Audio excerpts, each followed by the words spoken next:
Welcome to the first in a two-part special edition of the Found in Philadelphia podcast. Over the next 2 episodes, we'll be highlighting a conversation I had with Professor Elijah Anderson. We'll be talking about his life and his work studying and writing about the culture of Philly streets over the past 50 years. Professor Anderson is an ethnographer who's currently the Sterling Professor of Sociology and African American Studies at Yale University. He's also the winner of the 2021 Stockholm Prize in Criminology. And Professor Anderson lived in Philly for many years when he taught at the University of Pennsylvania. And he's done most of his research in Philadelphia, listening to and learning from the people who live here. So it's an honor to introduce you to Professor Anderson and his remarkable life and career. Well, I'm Elijah Anderson, Sterling Professor of Sociology at Yale. I'm an ethnographer, and I work on life in cities. I've written 5 books, 5 ethnographic studies. Each book builds on the previous book, and so it constitutes collectively a body of work, and each book is like a corollary to some extent of what went before. And so it keeps on going. But over the past half century, this has amounted to a body of work about the American city and about how race relations work to some extent. 4 of Professor Anderson's 5 published books have been about Philadelphia. With each book, he's tried to paint a picture of the life he's seen here.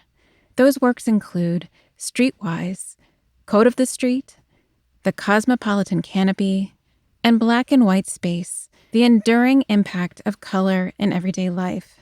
His work in Philly has influenced how we understand urban social issues today, and he's been recognized for advancing human rights across the globe. But first, I'm going to assume that you, like me, need to understand what an ethnographer does. Here is Professor Anderson to explain. Well, ethnography is defined as the systematic study of culture, and culture for the purposes of the ethnographer is a set of shared understandings. And the assumption we make is that people, as they live their everyday lives, develop these understandings. They develop this local knowledge by meeting the exigencies of everyday life, the problems they face, the little issues they deal with. And they develop solutions or answers. And these answers or these solutions become manifested in their everyday lives in terms of myths, rituals, and ultimately the social structure of the local community. This local knowledge is what the people know, what they understand about their world, you see. And our duty is to somehow listen to what people say, watch what they do, record it, and think about it, and then represent it as accurately as we can.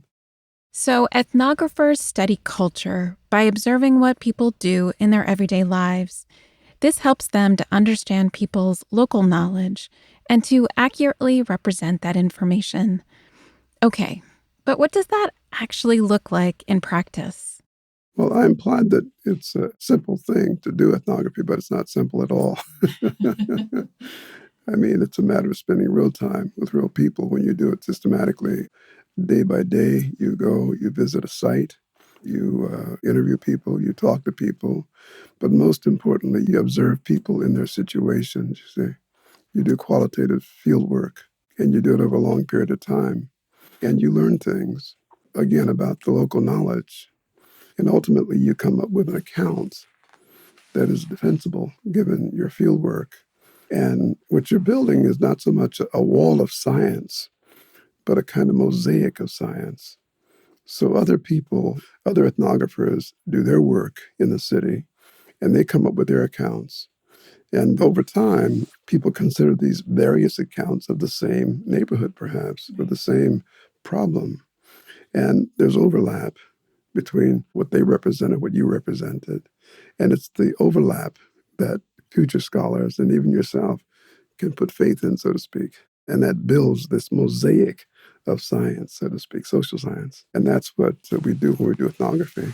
By all measures, Professor Anderson has been highly successful in his life's work, from his distinguished academic career to his influential books and his national and international recognition. But a great deal of who Professor Anderson would become came from his experience coming of age in the United States during the Civil Rights era. And his story starts in Missouri, along the banks of the Mississippi, where he was born in 1943, in the middle of World War II. Well, I was born in the Mississippi Delta, actually the Boot Hill section of Missouri, that Boot Hill that goes into Arkansas near Memphis, Tennessee. It's a very agriculturally rich area. And of course, slavery existed there. And I was born on what used to be a plantation, that area. And my grandmother was the midwife. She was a very religious woman. She was kind of a village leader. She wasn't educated, but she had all these herbal cures for whatever ailed people, and she helped people. And she was a woman who, in the South, in that village, had mother wit, so to speak. And she just knew things as a wise woman. And as I say, she read the Bible. And she was the midwife when I was born. My mother was 20 when she had me, and she had 3 other children at that point.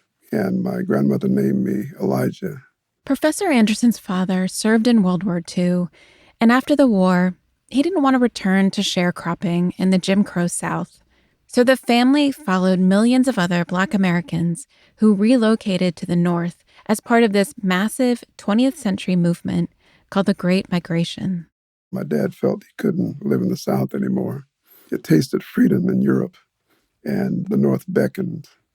And I had uncles who, at that point, lived in South Bend, Indiana, where there were factories, Studebaker, Bendix, a number of other manufacturing concerns. And it beckoned. And my parents took me. I was only 2 at the time. Left my other siblings in the South. I was too young to leave behind. And so they took me, and we settled in my uncle's house in South Bend. He had a big house there. And my uncles there helped my father get a job at Studebaker. And he worked in the foundry there for many years until it closed down. And my mother, she worked as a domestic. She worked for rich white families. And they saved their money. My mother eventually opened a grocery store. And she ran the grocery store and gave credit to people and kind of mimicked my grandmother in certain ways. And we lived in that Black community in South Bend. And eventually we moved into an integrated neighborhood across town, the West Side. And I was in 2nd grade by that point, and the school was segregated, although our neighborhood was integrated. But we had Black teachers who were totally devoted to our welfare, totally devoted to us succeeding and making our imprint in a decent way on society. And we felt supported in that community. So Professor Anderson's family was now reunited and living on the west side of South Bend. They were part of a pioneering group of Black families who'd fought against discrimination for better housing opportunities for their community. As Professor Anderson grew older, he enjoyed a new independence, exploring the downtown. That's when he started to pick up odd jobs after school, which included working in the streets of South Bend. As a kid, I had a number of part-time jobs. I worked as a paper boy, sold the South Bend Tribune on street corners. At the age of 8 and 9, we all hailed from different neighborhoods in South Bend, the white neighborhoods, the Black neighborhoods. And as kids, we would approach the South Bend Tribune and get our 5 or 6 or 10 newspapers for the evening and then hit the streets. South Bend was a very crowded center city area at that time. But meanwhile, we would fight over corners, like who's got this corner, I got that corner. And I'm just like the stereotype of the paper boy. And you'd yell your paper and you'd stand on the corner and people would buy. At that point, they were 5 cents an issue. And at the end of the time, if you hadn't sold out, I would hit various restaurants in the area, go in, try to sell papers there with the customers, or just on my way back to the substation, which was where you turned in your unsold papers and you collected your money. And you'd make 2 cents a paper. It was a nickel a copy. You'd make 2 cents. So you'd sell about 10 newspapers, and that would be enough to go to Kresge's to get donuts. Eventually, Professor Anderson graduated from selling newspapers to other jobs, one of which would help shape his own identity. By 10, 11, I was working in a bowling alley, setting pins. After a point, that gets old because you get a sprained finger or whatever it is. And I decided to canvass the downtown and look for a real job. And I did. And eventually I met Mr. Forbes, a white fellow who owned a typewriter store. It was a little shop with brand new typewriters in the window, big picture window. And I had a conversation with him about, could I work for you? And he interviewed me on the spot and gave me a job. And that job was consequential, I think, maybe even as an ethnographer, because I was thrown into this white world in this kind of intimate way, and I was really observant. It was at Mr. Forbes's shop that Professor Anderson started to interact with and work alongside white people for the first time in his life. And it wasn't bad. I would empty the waste baskets, and I would take it down the basement and burn it in the incinerator. That was the first thing I did each evening. And then after that, I would then do these other things, or I would sit behind the desk and work on typewriters. I would clean typewriters. I would watch the other boys work on them. I would learn to repair them. And I can take apart and put together any typewriter at this point, just about. And that was a little mixed group. It was a couple of black kids, a couple of white kids, and we were all friendly. And Mrs. Forbes oftentimes sat at the front desk in the store, and Mr. Forbes sold typewriters, and his son, Rich, sold typewriters alongside of him. And that was our little community. And a salesman would come and go, and they would smoke cigars, and I would get the coffee. I'd bring it back, and Mr. Forbes would talk and hold court. No, he was amazing seeing it, and it was just a real education for me as a black kid coming from the West Side, which is the segregated black community. For me to go into this setting and to operate in this world was a real, in some sense, maybe surreal contradiction. But I learned things there that have stayed with me up to this point. And I want to say that I felt love, I felt caring from them. And sometimes in the summertime, they'd invite me to their lake cottage. I would go. I'd be the only black kid there. I'd swim in the lake. I would eat at the picnic table with them as a member of the family. And this went on and on. While still working for Mr. Forbes, Professor Anderson moved on to attend Central High School in downtown South Bend. Central was a basketball powerhouse in these years, in a state known for its basketball. And Central was also a racially integrated school in an era when Brown v. Board of Education had recently been decided in 1954. This was when the Little Rock Nine were being escorted to school by federal troops to protect them from violence as they tried to integrate a white high school in Arkansas. It was during these years that Professor Anderson was growing up and learning to navigate the white world. I was coming of age, and the civil rights movement was going on, and we would pay attention to that. I mean, the marches, the trouble in the South. On one occasion, Mrs. Louiso, Italian woman, was shot and killed in Selma. And that became a topic of conversation, and I would listen, if not contribute, I listened, and I was beginning to kind of understand race in some ways and how it worked in society. This was all kind of a big deal because as a black kid coming up in South Bend, it wasn't a place where you felt hatred coming from white people all the time. I mean, there was discrimination, but you felt like you were just an American boy growing up. By the time you get to be 14, things happen, you see, that allow you to see that there are differences in terms of how people treat you on the basis of your color. With this new awareness, Professor Anderson soon realized that his relationship with the Forbes family was complicated. What happened to me one day when Forbes hired a white kid named Jim, and we became friends. We'd run around and have lunch together and do this and that and whatever. He was a great kid. I was his friend and all. We were close. And then one day he said to me, he said, guess what Forbes told me? That I shouldn't hang out with the colored boys so much. And I couldn't believe that. I said, no, he didn't say that. Yes, he did. No, he didn't. And the way he told the story, it made me think about myself. And I began to watch Mr. Forbes more. And I never confronted him about this, of course, but I began to watch and observe these relations. And I could see things that could make me think that, yeah, maybe he could have said that. And ultimately, by the time I graduated from high school, I came to understand that he liked me most as long as I observed these lines, so to speak. And he even told me at one point, said, you can go far in this world. Just keep your nose clean, kind of thing. And the implication of that was don't make trouble and know your place.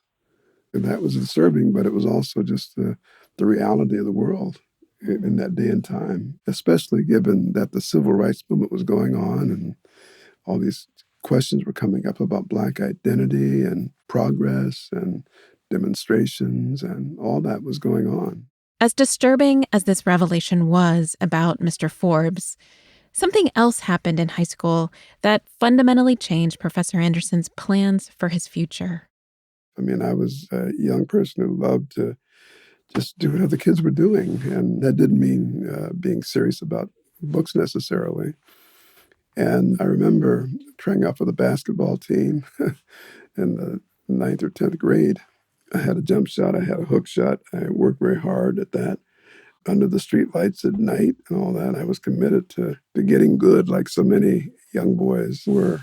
And I tried out for the basketball team. I thought I was good. And we all went to the bulletin board one day and to look for our names on the list. And I'm with my friends, and I looked for my name, and my name is not there. And it was a moment, it's hard to explain the feeling that you have when you're just excluded on that level and all your friends are still in the running, so to speak. It was a shock. But I realized that if I were going to do anything or make something of myself, I had to go a different route. And I became very interested in school as a way out, as a way to keep up with them who were set up to get scholarships and go on the higher education that way. And I began to hit the books, and I doubled down. I began to work on vocabulary. I began to work on writing. I began to work on reading. And my mother, she thought, like, what is this? And it was encouraging. But my dad was very concerned about me getting a trade because he knew that getting a trade was important for the working man. My mother would push towards college. And so there was that little divide. But one thing led to another, and I wound up with a scholarship to Indiana University, and the rest is history. Ultimately, Professor Anderson ended up at Indiana University in Bloomington, where he would graduate in 1969. These were strange and idealistic times. On the one hand, you had student protests against the Vietnam War and the ongoing civil rights struggle. But there was also a growing backlash. And they demonstrated, and they sat in, and there was a lot of tension over that because the Ku Klux Klan is located in that area, Bloomington. It started in Martinsville, which is 20 miles away. So they would march in full regalia down the main streets of Bloomington sometimes, right up to the campus. And on the campus, you could hear people call you nigger. They would sometimes drive through, kids, and they would just yell at you, nigger, nigger, nigger, and then drive away. So this was an experience that was quite common for Black students in that area, and they knew they were excluded. They knew that they were a minority. They felt that there. Black students and local civil rights leaders were regularly threatened. There was even a bombing at a student-run Black business in Bloomington. But the Black students continued to organize, and Professor Anderson soon became part of the protest movement on campus. In Bloomington, about 30,000 students. There were like about 300 Black students at the most. And the Black students were up in arms about this. And they felt it was taxation without representation because this was a state school. And yet there was no Black representation, no Black faculty, courses that were not necessarily illuminating the Black experience. So people had concerns, and they demonstrated. I remember one occasion where a bunch of us marched on the president's house. His house was on campus by the Jordan River. And I think 200 Black students marched to his house, and they were outside. And he came out. His name was Elvis Starr. He came out on the porch, and they said, "What seems to be the problem here?" And some students said, "This is a racist institution." One student said, "Where are the Black students then? We're the only Black students here. Where are the Black professors? Where are the Black courses?" I mean, the administration listened, and they brought in 200 Black students each year. From that moment, it helped to populate IU's campus with a few more Black students. So these were victories. These were things that people could point to and feel as though they were being heard. And this was the middle of the student movement. There was a lot of fervent there. This was a pivotal moment for the United States. In many ways, it was a perfect storm to propel the country towards racial integration. Professor Anderson describes the moment. And when King was killed in 1968, things came to a head. I mean, I remember that. I was on Bloomington's campus in April 1968 when he was killed. It was a real moment. Cities all over the country began to erupt simultaneously. And Johnson was very concerned, of course, and the establishment was very concerned about trying to deal with this issue, trying to come to terms with it. They could see they had a problem. At the same time, the Cold War was going on because many of these colonized populations were seeking self-determination and independence, but looking for which way to go, whether to follow this country or to follow the Soviet Union. And this country at that moment did not look very good in terms of its treatment of Black people. And so both Republicans and Democrats knew they had work to do this way. And I think that was the basis to some extent for the incorporation process. The affirmative action was a very good thing just to alleviate the problems that people were facing here, but it was also good politics internationally, you see. And Professor Anderson was right there, nearing graduation at IU Bloomington, ready to take on whatever opportunities and challenges lay ahead. He knew that he wanted to continue in sociology, and he was offered a fellowship to the University of Chicago's distinguished program in urban sociology to train with pioneers in that field. As he was nearing graduation at IU Bloomington, Professor Anderson was offered a warning as he headed off to graduate school. And I was taking a course with a political science professor at that point, winding up my career at Bloomington, and I was getting an A in his class, and he asked me what was I going to do next. And I said, I just got accepted to the University of Chicago. He was impressed, and he said, well, that's wonderful. And we had a conversation about it, but the upshot of the conversation was, watch out, they will use you. But I understood what he meant. He meant that I'd be tokenized, that I'd be a token, and I should watch out for that. But I, like so many people, could care less. We wanted to take advantage of these opportunities that were there before us, and we didn't worry about that. We just wanted to move ahead, forward. We'd been conditioned for this. We'd been ready to move into the system, so to speak, and take our places. And I went on to Chicago. At the University of Chicago, Professor Anderson studied with pioneering sociologists like Gerard Settles and Morris Janowitz. These men were trying to reinvigorate the Chicago School of Urban Sociology with the help of graduate students like Professor Anderson. As one of only 2 Black students in his class, Professor Anderson was inspired to respond to some of the shortcomings he saw in recent sociological studies of the Black community. I'd read this book by Elliot Lebo entitled Tally's Corner, and it was published in 1967. It was a major book about Black street corner men in Washington, D.C., and it was a bestseller because people really were concerned. They really wanted to know about Black people, and this book was really quite approachable, so to speak. And I had certain issues with the book. I mean, I thought it was an amazing book, but the author, Elliot Lebo, was trying to account for why Black men couldn't be middle class.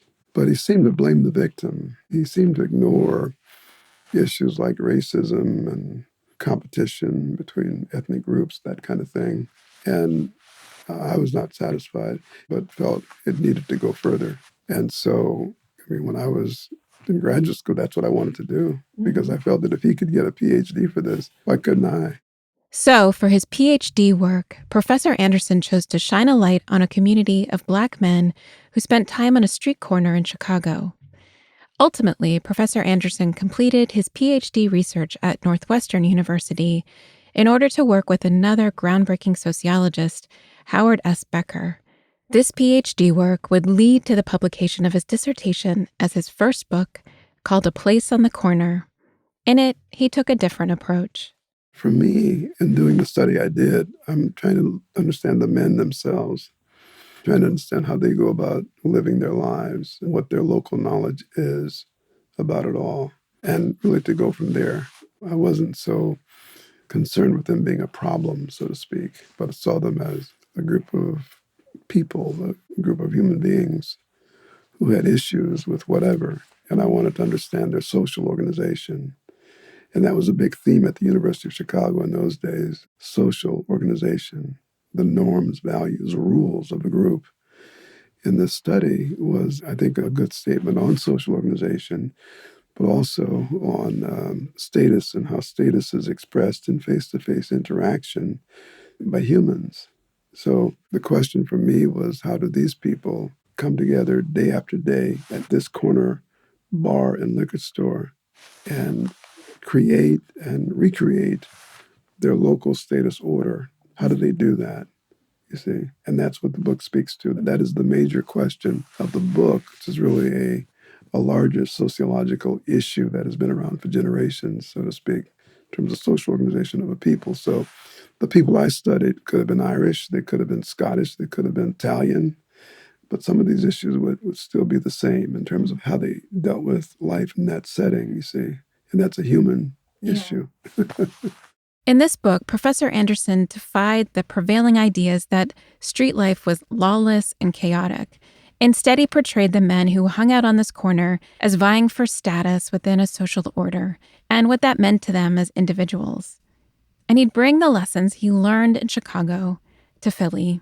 Because after his academic studies in Chicago, Professor Anderson was recruited to teach at Swarthmore College, where he taught for 2 years before becoming professor at Penn in 1975.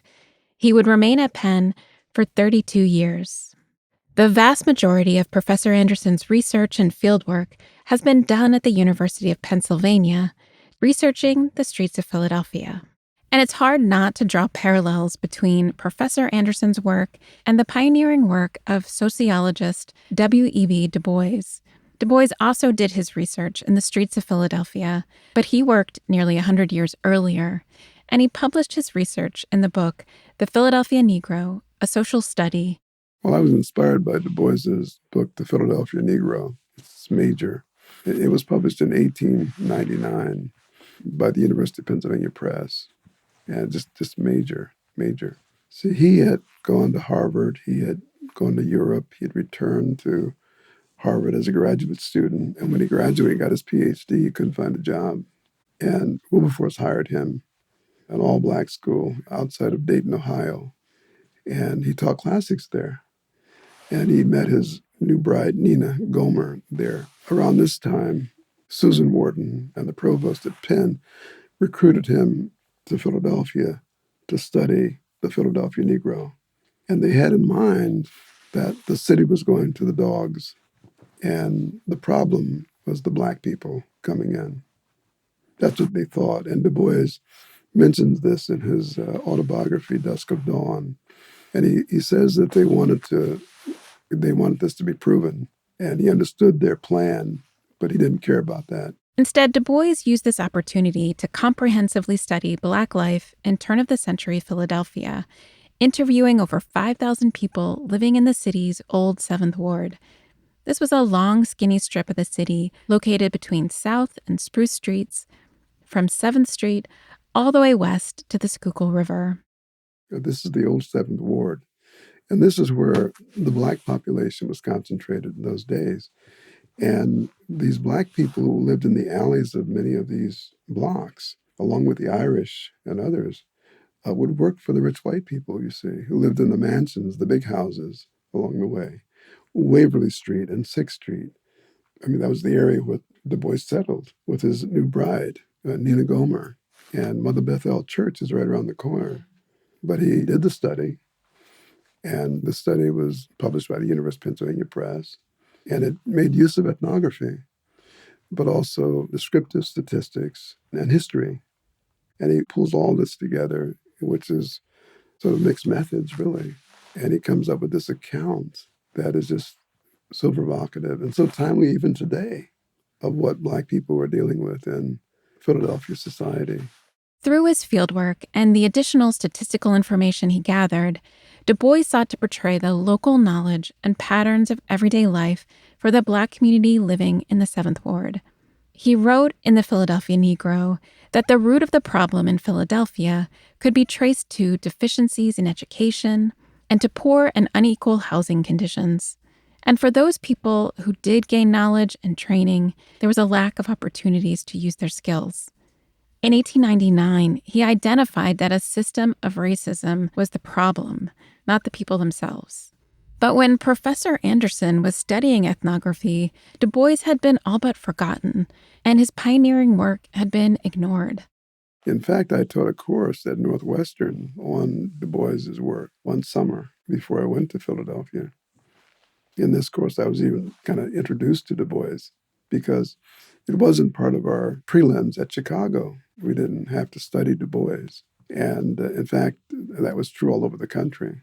And yet, as I researched his work and was turned on by his work, I realized that his work is very powerful and very important. In fact, he could be seen as a founding father of American sociology. And yet, we were not encouraged to read Du Bois at Chicago. And I could see that when I taught the course at Northwestern on Du Bois, he was ignored.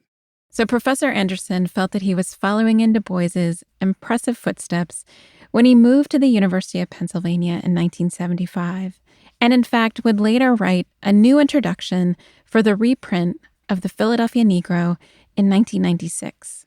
But let's return to 1975.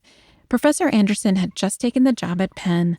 He was preparing to publish his PhD dissertation as the book, A Place on the Corner, and he was in need of a new research project. And he found it in the streets of West Philadelphia, where he settled in the racially mixed, gentrifying neighborhood of Pelton Village. Nearby, just across Spring Garden, was the neighborhood of Mantua, which was majority Black and remains among the lowest median income neighborhoods in the city. He was intrigued by the diversity of the people that met on the streets of West Philly. In fact, as I moved into this area of Powelton, I could see how fertile the scene was for study. So once I finished my book and gave it to the University of Chicago Press, I was already into this new study and trying to figure out what is salient here. What are the issues here? The big issue for me, and this was an issue for the people living in that community, was how to manage the streets. Apologies to Leonard Cohen. It's where the races meet, so to speak, in the public arena, in the public sphere. And I was very interested in this. And they remain in the community by becoming invested to some extent in that community. But they invest not only their money, but they invest themselves. They become streetwise. They become able to navigate the space. And they come to learn over time that not every Black person means them ill, if you know what I mean. That there are distinctions that they have to make between and among people. That's part of becoming streetwise. Streetwise would become the title of his second book. This book describes how both Black and white people worked to find community in the gentrifying streets of West Philadelphia in the 1980s. Keep in mind, this was the era of the MOVE bombing on the 6200 block of Osage Avenue that destroyed 2 city blocks and killed 6 adults and 5 children. Tensions were high. Anderson focused on how people navigated these streets every day between one neighborhood that was gentrifying and the one next door that was struggling with drugs and crime. So the book is twofold. It's about the gentrifying community, but it's about its relationship to Mantua. And I write about this in Streetwise. Again, I'm representing the public space. I'm writing about the public space. I'm painting a picture, rendering that community as best I can ethnographically. And so ultimately, this becomes an account of Black people and white people getting together. And what distinguishes this book in a way, for a Black scholar anyway, is that it's a study not just of Black people, it's a study of white people too. It's about white people and Black people getting along together. After completing Streetwise, Professor Anderson's focus shifted to the community of Mantua. This was now the 1990s in Philadelphia. The city had the highest crime rate in recent memory, and we'll talk about what he found there in the next episode. Thank you for listening to the Found in Philadelphia podcast. I want to send a huge thank you to Professor Anderson for his time and patience in creating this episode. If you're enjoying this series about the history of Philly streets, please drop me a review and share the podcast with a friend. And please check out the podcast website to learn more, see some period images, and find a list of my sources. This podcast was researched, written, and hosted by me, Lori Almond. Cyril Tayendi recorded this interview at the Community Recording Studios at Drexel University, and this episode was mixed by The Wave Podcasting.